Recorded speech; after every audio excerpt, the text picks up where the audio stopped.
신명기 16장 9절부터 12절을 봉독해 드립니다. 7주를 셀지니 곡식의 낫을 대는 첫날부터 7주를 세어 내 하나님 여호와 앞에 77절을 지키되 내 하나님 여호와께서 내게 복을 주신 대로 내 힘을 헤아려 자원하는 예물을 드리고 너와 내 자녀와 노비와 내 성중에 있는 레위인과 민더이 중에 있는 객과 고아와 과부가 함께 내 하나님 여호와께서 자기의 이름을 두시려고 택하신 곳에서 내 하나님 여호와 앞에서 즐거워할지니라. 너는 애굽에서 종되었던 것을 기억하고 이 규례를 지켜 행할지니라. 아멘. 성가대 찬양 드립니다.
맥주 감사주일 1년에 한 번씩 하는 절기 설교 쉬울까요? 어려울까요? 복 주시는 대로라고 하는 제목으로 말씀을 듣고자 합니다. 복 좋아하시죠? 복 좋아하세요? 우리는 복 많이 받으세요라고 하는 인사말로 한 해를 시작합니다. 그 복에는 종류도 있고 양도 있을 것 같아요. 어떤 복이 필요하신가요? 어떤 분은 건강의 복이 필요하고 어떤 분은 물질의 복이 필요하고 어떤 분은 관계의 복도 필요할 것 같습니다.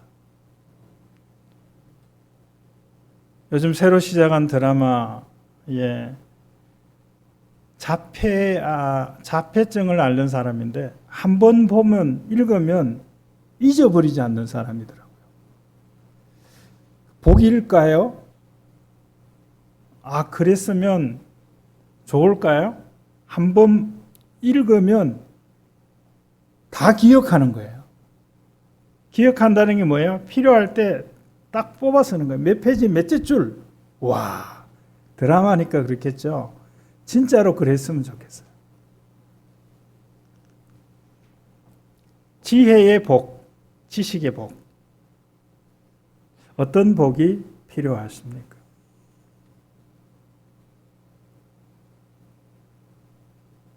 복이 필요해서 복을 얻을 수 있는 곳에 와서 복을 구하는데 이미 내게는 많은 복들이 있는 것을 또는 많은 복을 가능하게 하는 복이 있는 것을 발견하실 수 있기를 주의 이름으로 축원합니다. 이 대목은 아멘인데, 예. 할렐루야. 누가 아멘 안 한다고 그렇게 불평하고 뭐 야단치고 하지 말고 아멘할 타이밍을, 시간을, 그런 상황을 만들으라고 그러던데, 그래서 누구 그러더라고요. 아멘 해야 될 때는 천천히 그렇게 말해야 아멘할 타이밍을 한다고. 너무 천천히 해서 타이밍을 놓치셨나요? 복이 필요해서 복을 얻을 곳에 왔는데, 그래서 복을 구하려고 복을 구해보는데 이미 내게 많은 복들이 있고 그 필요한 복들을 가능하게 하는 복이 내게 있는 것을 발견할 수 있게 되기를 주의 이름으로 축원합니다. 여러분들이 그랬으면 좋겠어요. 우리가 복 주시는 대로라고는 제목에 세 가지 내용을 뽑아봤어요. 하나는 복을 주시는 분이 있다 하는 거예요. 복을 주시는 분. 그래야 우리가 복을 받습니다. 우리는 그래서 복을 원할 수도 있고 복을 빌 수도 있습니다. 복을 원하여서 복을 구할 수도 있고 복을 빌어줄 수도 있다는 거예요. 먼저는 복을 원하면 복을 구하십시오. 복을 주실 수 있는 분에게 가서 복을 구하십시오. 어떤 복이든지, 그 복을 가능하게 할 복이든지 그 복을 구하십시오. 내게 있는 것을 빼앗아 가지 말아달라고, 내게 있는 것을 빼앗는 존재 앞에 가서 내게 있는 것 좀 빼앗지 마세요. 내게 있는 동전 빼앗지 마시고 내게 있는 빵 한 쪼가리 빼앗아 가지 마세요. 그렇게 비는 것이 아니라 복에 복을 주시는 하나님께 가서 받은 복이 많지만 그래도 필요한 복, 복을 복되게 하는 그런 복을 구할 수 있기를 주의 이름으로 축원합니다. 두 번째는 복을 주시는 분이 있으니 복을 빌어 주십시오. 복을 빌어 주는 겁니다. 기도해 드릴게요.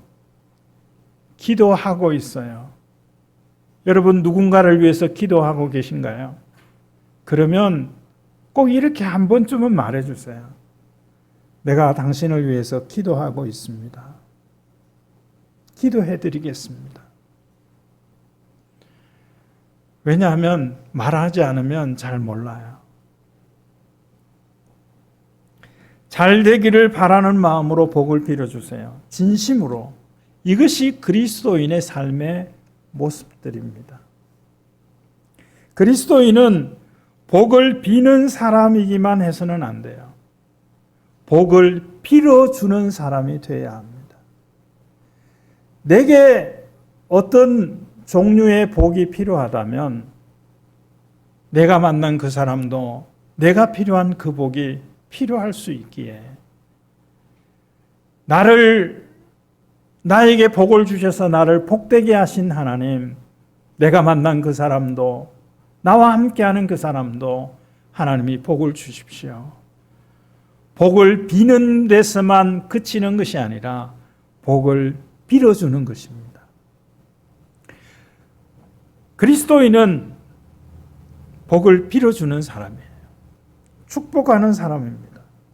그러면 하나님께서 복을 주신다고 약속하셨어요. 그리고 그 복을 빌어주는 그 범위를 넓혀가세요. 내가 나를 위해서 복을 빌죠. 내가 내 가족을 위해서 복을 빕니다. 내 친구를 위해서 복을 빌죠. 성도들을 위해서 복을 빕니다. 더 나아가서요. 아직은 왜 그들을 위해서 복을 빌까요? 그들은 내게 유익한 사람입니다. 적어도 나를 해치지는 않는 사람들이기 때문일 겁니다. 그러나 아직은 내게 유익하지 못하고 아직은 나를 힘들게 하고 어렵게 하는 사람이지만 언젠가는 내게 유익이 되어야 될 그 사람들을 위해서 복을 빌어주세요. 복을 비는 범위의 대상이 넓어지는 것입니다. 어디까지 넓히실 수 있을까요? 어디까지 넓히실 수 있을까요? 최근에 고 옥하는 목사님의 설교를 우연히 듣게 됐습니다. 거기서 나오는 내용이 하나 있었어요. 뭐냐면 2차 대전 때 600만 명을 학살한 히틀러를 유대인들이 그를 위해서 기도할 수 있냐고. 그런 사람을 위해서 기도할 수 있습니까? 6.25로 말미암아 가족을 잃어버리고 자신도 상하게 된 그런 사람이 이 침략 전쟁을 일으킨 당사자를 위하여 기도할 수 있습니까? 근데 하나님은 거기까지 계획을 잡아 놓으셨어요. 지금은 아니지만, 지금은 내게 유익한 사람, 내게 해를 가하지 않는 사람만을 위해서 기도하고 있다고 하더라도 언젠가는 나를 힘들게 하고 괴롭게 만들고 해를 가져다 주는 사람까지도 그를 위해서 기도할 수 있는 사람이 되게 하실 하나님입니다. 그 하나님을 찬양하시겠습니까? 우리의 축복의 대상은 넓혀져 가야 합니다.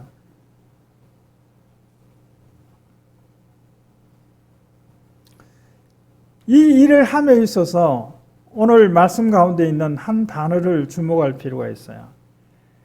자원하는 예물을 드릴 때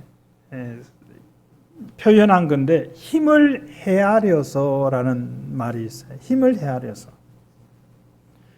다른 사람을 위해서 복을 빌으라고 그러는데 내가 어느 정도 범위의 사람들을 위하여 복을 빌 수 있는지 내 믿음의 힘, 영적인 힘, 그 힘을 헤아려서 그 일을 하라는 거예요.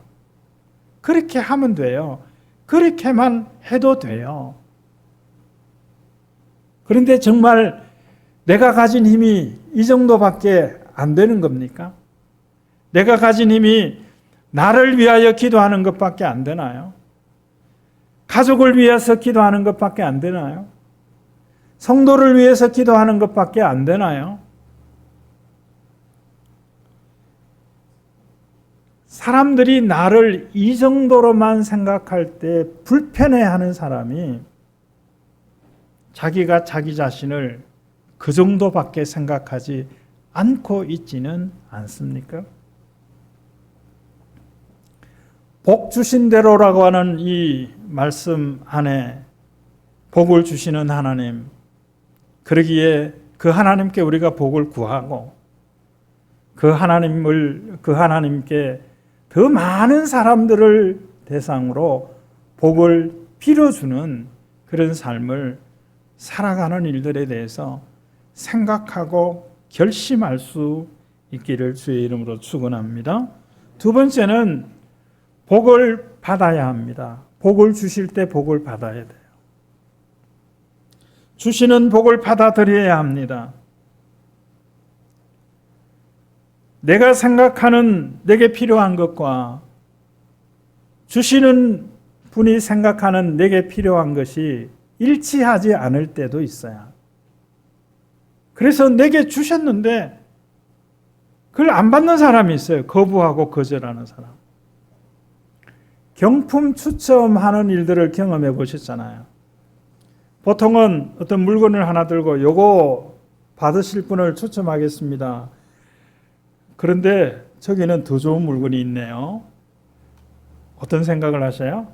내 번호가 불리워지지 않기를. 그러다가 결국은 꽝! 끝날 때까지 이름이 불리워지지 않는 그런 경험을 해보셨나요?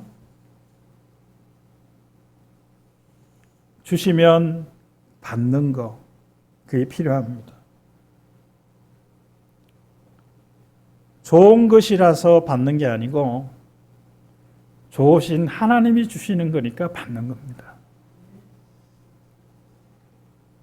받고 보면 받기 전에는 갖기 전에는 이건 내게 뭐 필요하겠는가, 유익되겠는가 생각되는 거지만 받고 보면 그게 필요하고 가지고 보면 유익하게 되는 것, 유익하다는 것을 깨닫게 될 것입니다.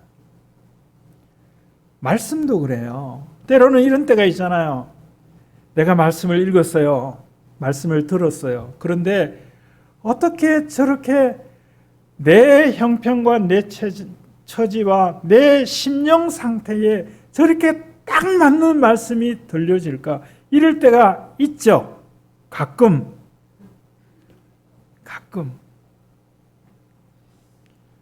더 많은 경우에 저 말씀을 왜 내가 읽었지? 왜 저 말씀을 하시지? 왜 하나님이 저런 말씀을 하실까? 도무지 이해가 안 돼요. 저거는 내가 들어야 될 말씀이, 내가 받아야 될 말씀이 아니고 내 옆에 있는 저분이 받아야 될 거라고. 뭐 한다고요? 교통정리를 하고 있어요. 교통정리. 그런데 받아 간직해 보면 이 말씀이 필요하기에 그 상황이 되기 전에 그 말씀을 내게 주셨다는 것을 깨닫게 되는 때가 없으셨나요? 복은 받아들여야 합니다. 좋으신 하나님이 주신 복이면 받아들이셔야 돼요. 세 번째 복을 복 주신 대로라는 이 말씀에 세 번째는 복을 보여주는 거예요. 무슨 복을요? 받은 복을 보여주는 겁니다. 오늘 찬송도 받은 복을 세어 보아라 그랬거든요. 내가 받은 복이 얼마나 되는지 세어 보면 세어 보기 전에는 뭐 있겠는가 생각됐는데 세어 보면 적을 것이 많아서 또 새 종이를 가져와야 되는 것을 경험하실 수 있기를 바랍니다. 감사하지 못하는 사람에게 감사 훈련시키는 방법 중에 하나가 있어요. 감사할 것을 한번 적어보라고. 처음에는 머리를 쥐어짜면서 감사할 게 뭐냐고 고민하다가 하나 적었어요. 그러다가 또 하나를 적네요. 그러다가 나중에 내가 지금까지는 불평하고 있던 그것을 감사로 적는 내 모습을 보게 됩니다. 그게 여러분의 모습입니까?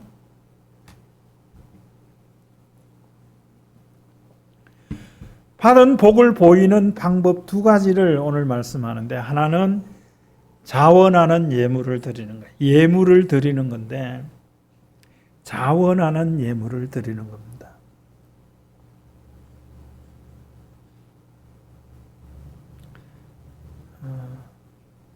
제가 여러 번 예를 들었던 것 같은데 지금 한 60년 정도 된 교회예요.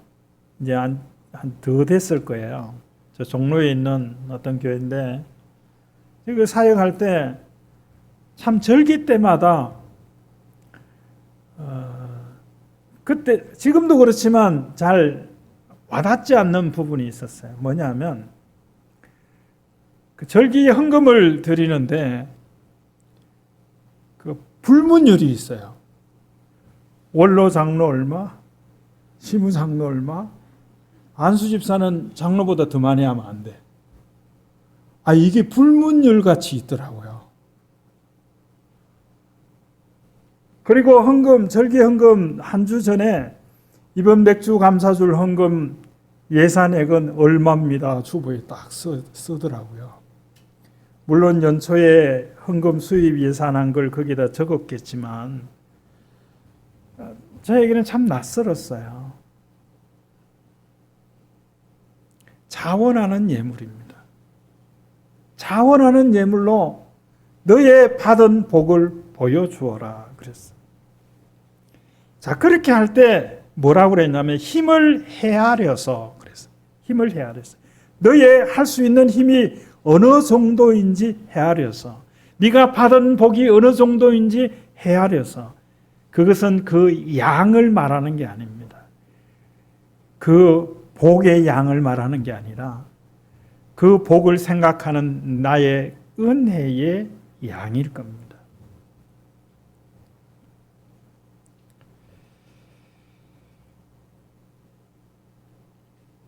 또 하나는 뭔가 하면 첫 번째는 자원하는 예물로 받은 복을 보여줘라. 두 번째는 복을 받은 사람과 또 복을 받는 사람과 복을 받아야 될 사람, 그 사람들과 함께 하는 것으로 너의 받은 복을 보여주어라 그랬어요. 오늘 읽은 말씀 가운데 보면 11절에 너와 내 자녀와 쭉 내려가서 객과 고아와 과부와 함께 네가 받은 복을 함께 함으로 네가 받은 복을 보여주어라 이 말씀이에요. 이 말씀은 첫 열매인 첫 열매를 거두고 그래서 우리로 하면 우리는 보리 추수를 이 시기에 하잖아요. 그리고 이제 벼 추수는 이제 가을에 하는데 그래서 맥주 감사 주일 또 추수 감사 주일 이렇게 지킵니다. 지금은 첫 열매를 생각하면서 자원하는 예물을 드리고 받은 복을 보여주는 그런 절기입니다. 첫 열매를 거두었어요.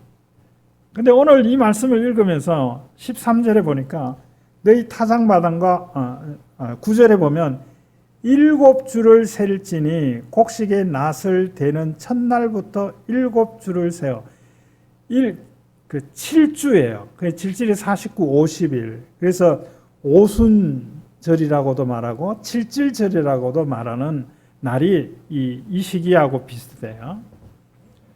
근데 첫 낫을 댄 때부터 7주예요. 그래서 추수 기간이 얼마였다는 거예요? 7주 동안이었다는 거예요.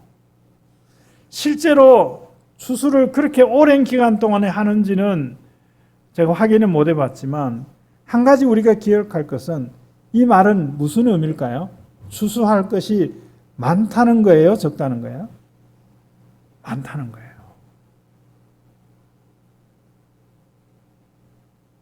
그래서 그 첫 열매는 무엇을 보장하는 것인가 하면 둘째 열매, 셋째 열매를 보장하는 겁니다. 그래서 첫 열매를 자원하는 예물로 하나님 앞에 드리는 것은 나머지 것들이 보장된다는 믿음으로 그것을 드리는 거예요. 첫 열매밖에 내가 거두지 못한다고 하면 그거 못 드릴 거예요. 그렇지 않겠어요? 얼마 전에 대통령이 손흥민 선수에게 체육훈장 청룡장을 수여했죠. 그래서 그게 어느 정도 수준인가 봤더니 우리나라에 이때까지 3사람밖에 못 받았대요. 송기정원과 엄홍길 산악, 그 다음에 김연아 선수, 그 다음에 손흥민. 그러고 보니까 대단한 상이잖아요. 왜 받았어요? 이번 시즌에 골을 23골을 넣어서 득점왕 됐다고 그거 받았잖아요. 23골, 첫 번째 골이 없었으면 23골은 없어요. 첫 열매가 중요합니다. 첫 열매를 어떻게 생각하고 첫 열매를 어떻게 다루는가라고 하는 것은 중요한 것입니다.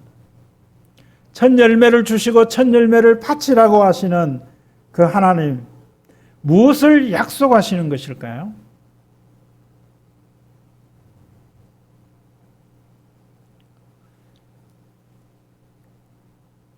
자, 이 첫 열매를 보여주면서 첫 열매를 드리라고 하면서 자원하는 예물로 드리고 힘이 어느 정도인지 헤아려 보면서 드리라고 하면서 그걸 드리면서 또 잔치를 베풀래요. 가족들과 너희 가운데 있는 레위인들과 나그네들과 고아와 과부들과 함께 잔치를 베풀래. 이걸로 네가 얻은 첫 열매를 보여주라 하는 겁니다. 출애굽기 23장에 있는 말씀 보면 맥주절에 대한 또 성경 구절이 하나 있는데 여기 보면 이는 네가 수고하여 밭에 뿌린 것의 첫 열매를 거두었다라고 기록하고 있습니다. 자, 이 첫 열매가 복이라는 거죠. 복입니다. 주신 복, 받은 복이에요. 이 복은 개체적인 복이에요. 이런 복들이 많아요. 그러니까 첫 열매, 곡식의 복도 있고, 아까도 말했듯이 건강의 복도 있고, 지식의 복도 있고, 뭐 관계의 복도 있고, 복의 개체는 많겠죠. 지금은 서너 가지밖에 우리가 되지는 못하지만 그 가지수는 굉장히 많을 겁니다. 건강만 해도 여러 가지로 나누지 않습니까? 그 개체적인 복을 가능하게 한 것을 보여주셔요. 12절의 말씀 보면 이런 말씀이 기록됐어요. 뜬금없이 너는 애굽에서 종되었던 것을 기억하고 이 규례를 지켜라. 첫 열매를 거둔 것을 기억하고 거두게 하신 것을 기억하고 네가 수고하고 뿌리고 거둔 열매인 것을 기억하고 자원하는 예물을 드리라 이렇게 말하지 않고 네가 애굽에서 종되었던 것을 기억하고 이 예물을 드리라 그랬어요. 애굽에서 종되었어요. 지금은 자유자가 됐다는 거예요. 신분의 변화를 일으켰습니다. 출애굽기 23장에 소개드렸던 이 말씀도 네가 수고하고 밭에 뿌린 것의 첫 열매를 거두었다. 이건 누구에게 해당되는 겁니까? 종에게 해당되는 거 아닙니다. 종은 수고하고 뿌리고 거두고 그 누구 거예요? 주인 거예요. 심지어는 종이 아이를 낳으면 그 아이도 주인 거예요. 이제는 신분이 변화됐습니다. 요한복음 1장 말씀대로 영접하는 자 곧 그 이름을 믿는 자에게는 뭐가 되게 하는 권세 주셨다고요? 하나님의 자녀가 되는 권세. 뭡니까? 하나님의 자녀가 아닌 사람이 하나님의 자녀가 되었어요. 신분의 변화가 일어났습니다. 여러분, 선거 지난 올해 벌써 2번이나 치렀잖아요. 후보자하고 당선자하고 그 차이는 말에 뭐예요? 신분의 변화입니다. 신분의 변화는 권리가 주어져요. 권리. 물론 의무도 주어지죠.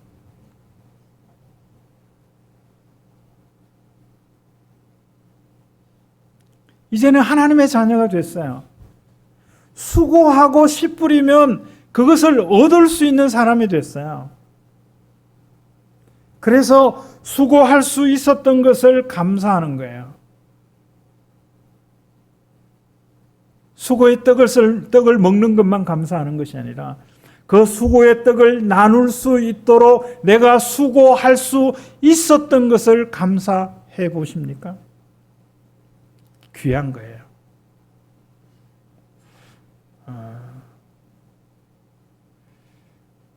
오늘 그 비전홀에서 식사하실 때 지난주부까지와는 다르게 아주 시원하게 아니 춥게 느껴지시면서 식사를 하실 수 있을 것 같아요. 왜냐하면 한 2주 동안 에어컨 바람이 신통치 않아서 기사를 불렀는데 어제 오후에 오기로 했는데 소식도 없이 안 왔어요. 근데 다른 이제 에어컨 때문에 그 주방에 있는 에어컨이 좀 약한 것 같아서 그 설치한 4월 30일 설치해서 설치한 기사 마침 구군함에 살고 있는 분이라서 어저께 전화를 했더니 오늘 저녁에 오겠대요. 그랬는데 오늘 9시 반에 왔어요. 그래갖고 그 지금 에어컨, 교회 에어컨 있는 거 실외기를 옥상에 올라가서 다 점검했잖아요. 그 주방에서 음식 준비하면서 그 불 앞에서 땀 흘리시는 분들을 좀 이해하라고 제가 그냥 땀이 범벅이 됐습니다. 옷도 갈아입을 수도 없잖아요. 에어컨 쐬니까 싹 식었는데 그 수고를 그분도 했고 저도 좀 했고 이게 이겁니다 이런 가르쳐 주는 거 그거밖에 뭐 할 게 없지만 오늘 시원하게 아마 챙겨하실 수 있을 것 같아요. 수고의 열매를 사람들이 먹을 수 있도록 내가 수고하는 거 그게 감사할 일이더라고요.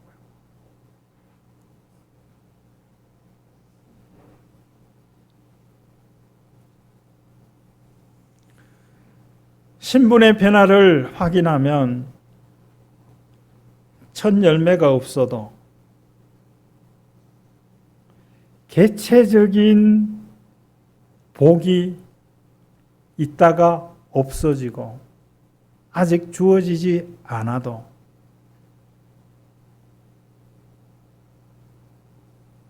받은 복을 보여줄 수 있는 거 신분의 변화입니다.